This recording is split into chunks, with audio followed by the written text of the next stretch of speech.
Over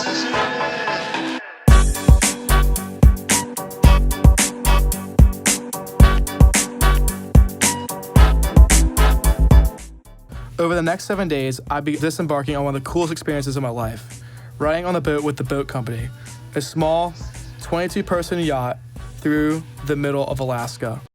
Day 1. We arrived later by plane to the most amazing view I've ever seen out of an airplane landing. Welcome to Sitka, Alaska. This is where we would meet the boat the next day. As we were leaving, I saw my favorite animal, the otter. Day 1, we were cruising that way, all the way over there. Sick. But there's a waterfall, bald eagles, it's ridiculous. You might be asking to yourself, what is our boat like? So here is a little tour of the boat. A little tour. Upstairs with rafts in that crew cabin. Over here you have all the salon stuff. And these are all rooms right here. So that's my room. And here's the salon. There's a bunch of like seating area and stuff like that, which is pretty cool. This little area is for fishing. Upstairs is the watch deck, and they all have Shimano reels. So here's the rooms. We actually have a bunk. These drawers are kind of cool. You get to pull up on these, and then you can pull, which is kind of cool. So we unpacked everything. There's also drawers down there. You have hooks everywhere.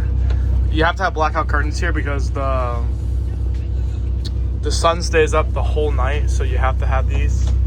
Then here inside you have a bunch of like hangers and stuff like that, which is pretty cool. But it's actually really nice for a boat. You think a boat would be super small and cramped, it's actually not. Here's a bathroom. So there's actually a shower, full-on shower. There's the head. You have a bunch of stuff like that. It's pretty cool. As we kept getting deeper into Alaska, the remoteness came to become a factor. The pure beauty of this place is unreal. We also came across one of the most rare whales in Alaska, a minke whale. Super cool. So that's one of the only times we're actually gonna see the open Pacific right there. But this is actually a volcano, but you can't see because the clouds are on top, but it's beautiful. We're avoiding the Pacific because it's really rough and we're going inside the inside passage, but yeah. We then reached the camp spot for the night, which was absolutely beautiful, of course. And then later we decided to throw some crab traps out to see if we could catch any crabs in the morning. Day 2. Currently 5:28. It's time to go pull up the crab net. We then set off in the morning fog to go get our awesome crabs. And turns out they were bigger than I thought. We then made our way back to the ship to take off to our next spot. Just ran into some deer, they're way over there. This little stretch also became my favorite part of the trip. Being so narrow, you got to see everything of Alaska, so something amazing. We then decided to go fishing. We ran for about 10 minutes to get to the place where we were fishing. And turns out this is the prettiest place I've ever fished to this day. I mean, look at this. That's so weird. Like scales, like. No, that's weird. Where are you at, 70? 73. 73? Alrighty.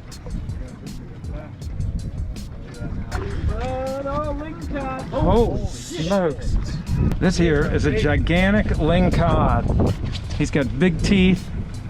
Yeah, he's about 50 inches. Woohoo! He would have to be 55. Oh, yeah. A little bit, we got nice, this is a really nice rockfish, and that's a 30, I think it was a 30-inch halibut right there. Nice size. After fishing, we saw one of the coolest things I've ever seen in my life. Whales in the wild. I actually have never seen a whale before this trip, and turns out seeing whales in person is absolutely mind-blowing. I mean, just the true size of these animals is kind of crazy. Later that evening, we kept watching whales until one of the most amazing things happened in my whole life. I got to eat dinner with whales in the background. It was just totally out of this world and something that I would never expect to have happen. This is where we're sleeping tonight. This little cabin. Day 3. The next morning we went bear watching to see one of the coolest animals in the world, the grizzly bear. Turns out we saw a couple of families during this time at the salmon hatchery. We literally were in a National Geographic film, seeing these bears eat salmon right out of the river, something that I've never seen before, but super, super cool.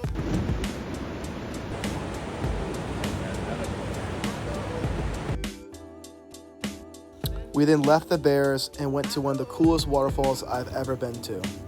I mean, the size of this thing is just crazy.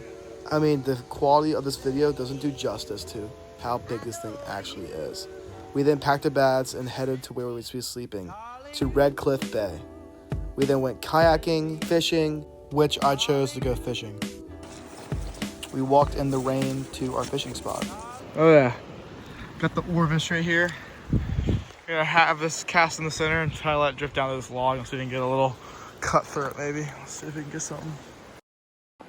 All of a sudden, something unexpected happened. We had a grizzly bear approach us. This thing was literally like 20 feet from us, which is kind of crazy. It kept moving its way over there, so we had time to escape and get to safety. Hey, hey, hey! Hey, bear! Hey, bear! We then made our move towards the boats to get out of this grizzly's way. He would not leave us alone, which was kind of crazy. And then he decided to get even closer to us, which was kind of even crazy. Look at that! Look at that guy. Oh, you. There's the bear in here somewhere. That's where we just fished. Look at this place. Waterfall everywhere. There's the boat in the distance. Here's the one that's picking us up right here. I got one bite, so yeah. There's the rest of the group. There's the bear. I was like, you're cool. Day 4. The next morning we made our way out of the amazing Red Cliff Bay to go across the Chatham Strait to a new location to go fishing. We then went out and targeted halibut, and luckily my dad hooked one on for the first drop. Smaller. And sadly that fish was way too small. Let's see what we got. It's a good one too. Damn. And then thankfully my brother's fish was a slot fish, meaning we could harvest it and eat it, which was awesome. There we go. Now we're cooking with gas over here, ain't we? So Henry has a big fish on, which we believe to be a XL halibut, perhaps. Unless it's another lingcod, another gigantic lingcod. I mean, the real question, Henry, the question you should be asking is whether it will tire itself out before it tires you out. Yeah, look at that beauty. Look at that beauty. Yeah, that's a big one. Look at it. Look at it. We were worried about this fish being overslot because Alaska's fishing laws are very strict, meaning that you can only keep them inside the slot. This fish would not stop flopping around. He did not give up. And thankfully, that fish was exactly 36, so he was right in the slot. And on the way back, we got to see some whales, which was really cool. We then got back on the boat to have one of the most majestic afternoons I've ever had. Got a wife in Juneau, baby, the one in Cherokee. First one say she got my child, but it don't look like me. Set out running, brother, take my time. A friend of the devil is a friend of mine. I get home before daylight, just might get some sleep tonight.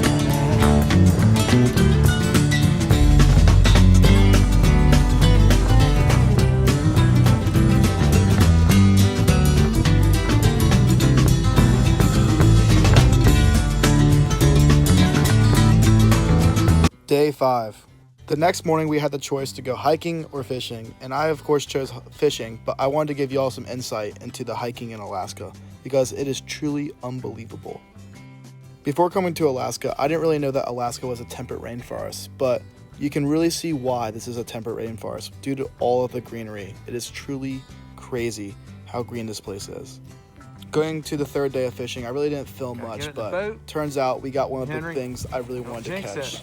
A salmon, something that was really on my bucket list to catch. That one's bigger, and isn't it? I'm super psyched about it.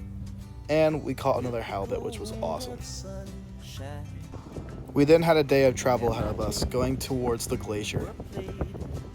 But of course it's Alaska, so we had whales to entertain us on the way there. Then we got to see one of the things I was dying to see the whole trip, a whale breaching.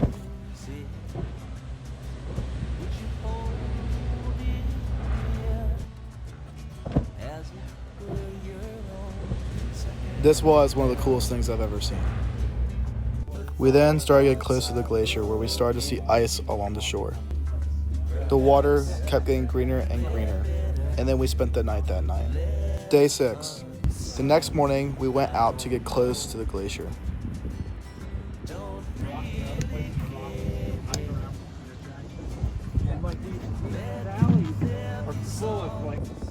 We then finally reached the glacier, something that I was waiting for the whole trip. There it is. Woohoo! Oh, yeah.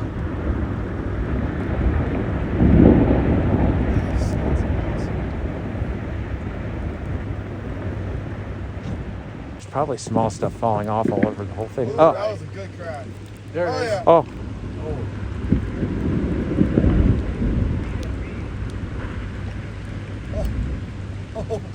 There it is. yeah. Oh.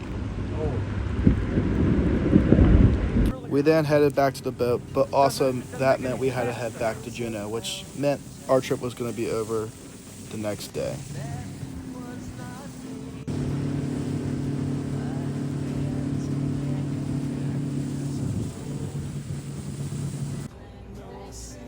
Later that day, the crew gave us a tour about all the mechanics of the boat and where the crew sleeps, which is really cool. Man.